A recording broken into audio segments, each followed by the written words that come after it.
Thanks for staying with us. So as promised, the issue of fuel scarcity is a major concern. So amidst the lingering fuel scarcity in the country, the NNPCL yesterday increased the pump price of petrol from 568 naira to 855 naira per litre.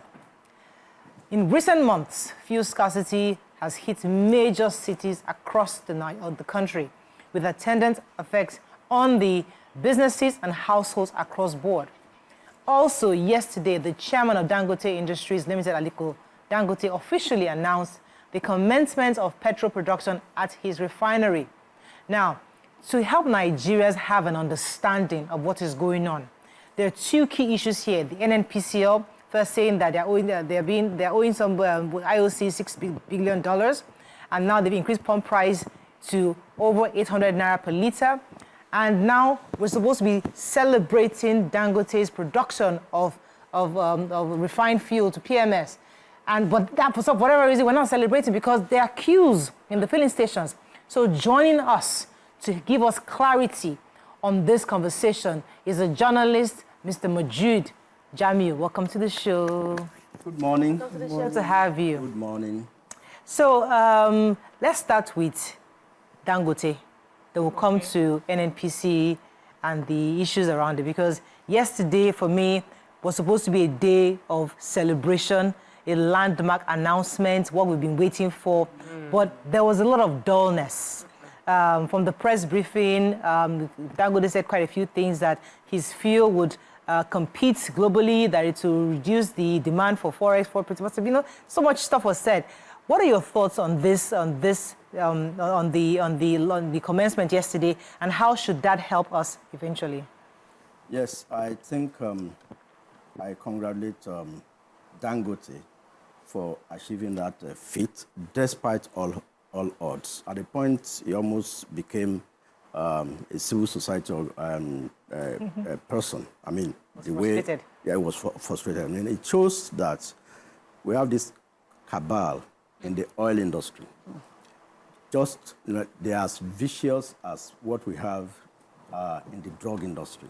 So, the cartels everywhere. So, but this one is like an organized cartel. So, the success we have recorded as Nigerians, with Dangote being the first refinery to be able to crack petrol in Nigeria in 28 years, is a mean feat. But then, it does not mean all our petroleum problems are solved, because he must sell his products. He's in business to make profits, so we must understand that. But then, like he said yesterday, he said it's the president, or rather the federal government, that will determine the price, because no reasonable government will leave the pricing of petroleum products, which is a very critical commodity, in the hands of a monopoly or an individual. It will be too dangerous. He can decide to say he wants to sell at 1,200 and won't have a choice. And petrol is not something you can just snap your finger and import. So we are stuck with Dangote. But then I think there might be some hope. But Dangote mentioned something about tracking his trucks, saying that I'm a bit enthusiastic. But then as long as we have some middlemen, some unscrupulous security agencies who will allow trucks, thousands of trucks, to be smuggled out of the country, then we'll be back to square one. Even if Dangote gives us 50 million liters per day, it won't solve our problem. It means as long as people want to profit from selling across the border, instead of selling right here in Nigeria. We might not feel it much in Lagos and the Southwest and probably Abuja, but in the other parts of the country and the other states that are closer to the border, you see some marketers owning filling stations. They will have one NNPC station, then they have 2 or 3 others that are not branded NNPC. They will collect a truck, maybe 33,000 liters meant for NNPC, and you will never get fuel in that NNPC station. which is supposed to sell at, when it was... I'd like the ladies to jump in here, but there's something you said that I'd like to... I'm hoping, because when I watched the documentary on, I think which country, is it Dubai, one of these UAE states, where they were showing us the back end of their petroleum. That's Saudi Aramco. I think Saudi, yes. Aramco. Now, so when I understand tracking, what I'm thinking in my head, there is a dashboard that says, okay, I have 3,000 trucks going out. I can see where they're going. So even if that happens, if that truck gets to that, then we will know if it's been diverted, and we can measure and we can then check it. Don't you think? Yeah, you see, for us in Nigeria, I mean, you do some things that you think are foolproof. Yeah. I mean, so smart. Yes. No, we are not so. Let's not preempt the worst. Let's. We are smart, but I mean, these are my fears. Okay. All right. Yeah. So I just hope we'll be able to also actually do the tracking. Okay, now you track to an NNPC scenario, because now NNPC will buy PMS from Dangote 100% to be able to control. But now, do you believe that is the right move, though? Because I'm a bit concerned that, one, it is strictly being sold to NNPC PLC, and the price is going to be determined by the Federal Executive Council. Where is the free market in the... Where is the free market? Where is the business? And you can't do free market. We did free market for dollar for the other day, and we're all complaining of how the market forces. So how do you do free market? We can't afford it. I mean, government must subsidize a particular product one time or the other. Like, also agriculture. Government must subsidize agriculture by probably farm input, farm implement, seeds, improved seedlings and stuff like that, research and development. The same way government cannot allow petroleum products, very, very critical, especially petrol. And you can see the queues at filling stations, you can see the disruption, you can see fewer cars on the roads, you can see the man hours being spent at filling stations. So it's better for you to control the price and manage it than to leave it for the free market. The consequences will be too much to bear. Can you explain to me, a layman here, where one of the reasons for subsidy, that we've always had is we hear, the prices of refining petroleum is much expensive, and then the logistics of bringing it to Africa and to Nigeria, all that, impacts on the price that we eventually get. So here I am thinking some of those external factors do not apply here, because we're refining our crude oil in our country, and the cost of logistics is not the same. So why do we still need subsidy, and why would the pricing be such that it will be almost apart what we're doing right now, instead of much cheaper anyway, since it's coming from a refinery based in Nigeria? Yeah, it's easy to answer that question. I'm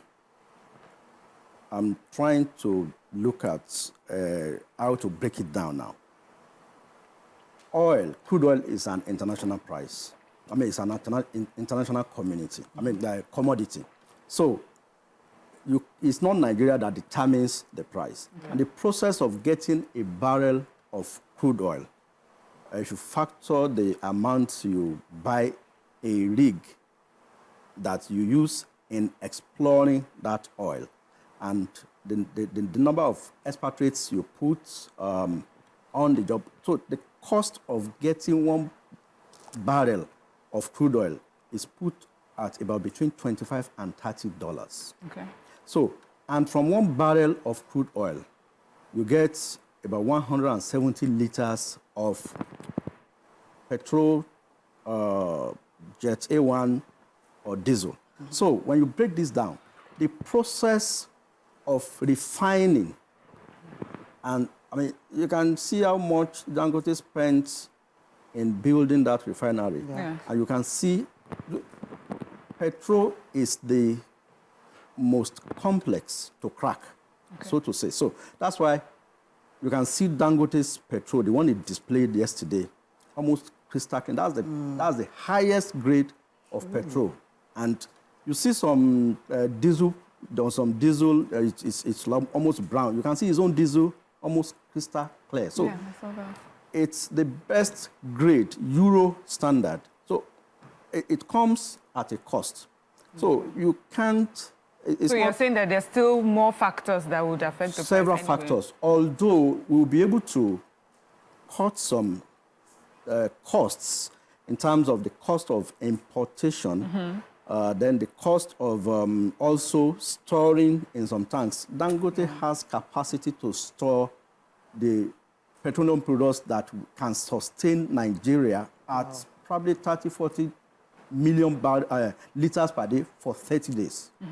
He has that storage capacity. Okay, so you came earlier on the show, you said that you're happy that Dangote Refinery has started, but at the same time, you said it's not totally going to solve the problems we are going to face in Nigeria. So what do you foresee as the problem that's going to come later on? Just the usual Nigerian problem. Some people who are used to profiting from the subsidy regime.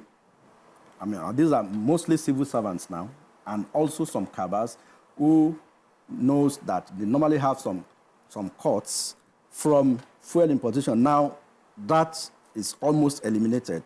And at times past, they tell you Nigeria consumes about 100 million liters of petrol per day.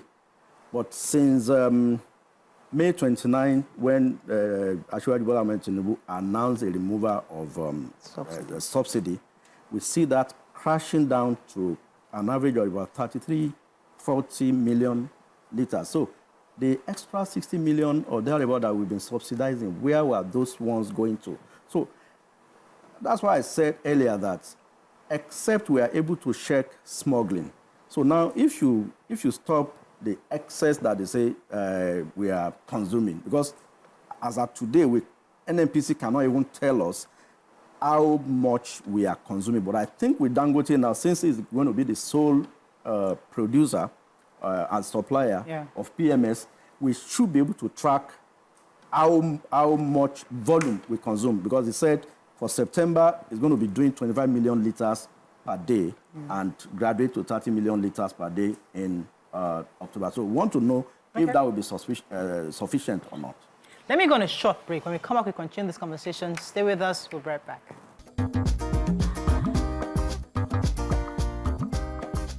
Stay tuned. Your View will be right back.